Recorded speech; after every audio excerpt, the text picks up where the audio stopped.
जैसा कि मैं हमेशा ही एक चीज पर बहुत जोर देता हूँ कि बेटा अगर आपको एरर फ्री फ्लोलेस सेंटेंस बनाना है तो आपको समझना होगा शब्दों का वो पैटर्न, वो स्ट्रक्चर, ठीक है, जो एक मीनिंगफुल, ठीक है, एक मीनिंगफुल सेंटेंस को बनाने में आपकी मदद करता है। बेटे अगर हम इंग्लिश सेंटेंस की बात करें तो उनको हम इस स्केलेटन से, स्केलेटन यानी कि इस स्ट्रक्चर से हम समझ सकते हैं। ओके, और ये हम आपको डिक्लेरेटिव जो मैंने आपको पहले बताया उसके अफर्मेटिव यानी कि बिल्कुल बेसिक स्ट्रक्चर लेके चल रहे हैं, ज्यादा मॉड्यूलेशन नहीं करेंगे अब इसमें। तो इसमें सबसे पहले हम सब्जेक्ट को रखते हैं और प्रेडिकेट के अंदर देखिए कौन कौन से एलिमेंट हो जाते हैं। फिर बेटा उसके बाद आती है हेल्पिंग वर्ब, ठीक है, उसके बाद आती है मेन वर्ब, इसके बाद आता है ऑब्जेक्ट, अगर ऑब्जेक्ट नहीं है तो कॉम्प्लीमेंट, और फिर आता है कंजंक्ट। अब सबसे पहला सवाल ये दिमाग में उठना चाहिए कि ये कौन कौन से एलिमेंट्स होते हैं सर, हम कैसे पहचानेंगे कौन सा शब्द क्या है। सिंपल सा है मेरे बच्चे, जैसा कि मैंने आपसे कहा कि आपको सबसे पहले पहचानना है सेंटेंस में कि किस चीज की बात हो रही है। जिस भी शब्द की, जिस भी एलिमेंट की, जिस भी चीज की, चाहे वो सजीव है या निर्जीव है, जिसकी बात हो रही होगी वो आपका सब्जेक्ट है। उसके बाद में आपको देखना है टाइम, प्रेजेंट है, पास्ट है, फ्यूचर है। आपके पास कुछ शब्द होते हैं छोटे मोटे, जैसे is, are, am, was, were, has, है, हु, डज, डिड, ठीक है। कुछ मोडाल्स होते हैं, can, could, would, should, right. ये सब क्या होते हैं? सब आपके हेल्पिंग वर्ब्स होते हैं। आपके सब्जेक्ट के बाद में आपके टेंस के हिसाब से एक सुटेबल हेल्पिंग वर्ब को यूज किया जाता है। ओके, उसके बाद में हम यूज करते हैं उस सेंटेंस में जो भी एक्शन हो रहा है। अब आप कहेंगे क्या जरूरी है हर एक सेंटेंस में एक्शन हो?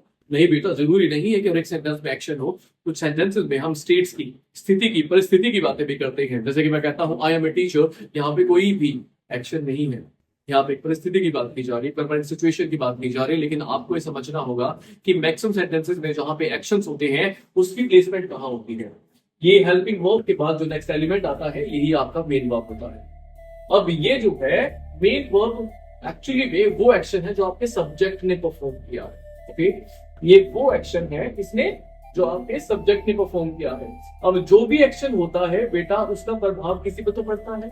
मैं पढ़ा रहा हूं तो इस पढ़ाने के एक्शन को कौन रिसीव कर रहा है? स्क्रीन के दूसरी तरफ बैठे आप जो है कुछ सीख रहे हैं, आई एम टीचिंग यू, जी हाँ, तो आप ऑब्जेक्ट हो जाते हैं। द सेम वे अगर मैं, ठीक है, कुछ फेंकता हूं तो जिस चीज को मैं फेंक रहा हूं, आई थ्रू अ बॉल, तो बॉल क्या हो गया? फिर एक्शन का रिसीवर, एक्शन का प्रभाव जिस चीज पे पड़ा तो वो आपका ऑब्जेक्ट हो जाता है। तो यही चीज आपको यहाँ पे समझनी है।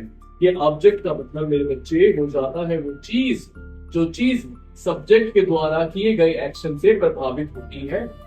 ओके, और अगर ऑब्जेक्ट नहीं है तो वहां पे कॉम्प्लीमेंट यूज किया जाता है। कॉम्प्लीमेंट का मतलब होता है पूरक, पूर्ण करने वाला। जैसे कि मैंने कहा था कि आई एम ए टीचर, यहाँ पे जो वर्ब के बाद आ रहा है शब्द टीचर और जो आई है वो दोनों एक ही व्यक्ति है, अलग अलग थोड़े हैं। समझ रहे हो? आपको ऐसे समझ पा रहे हैं। एक तरफ आप कहते हैं आई मेट राज, और एक तरफ कहते हैं आई एम अ टीचर।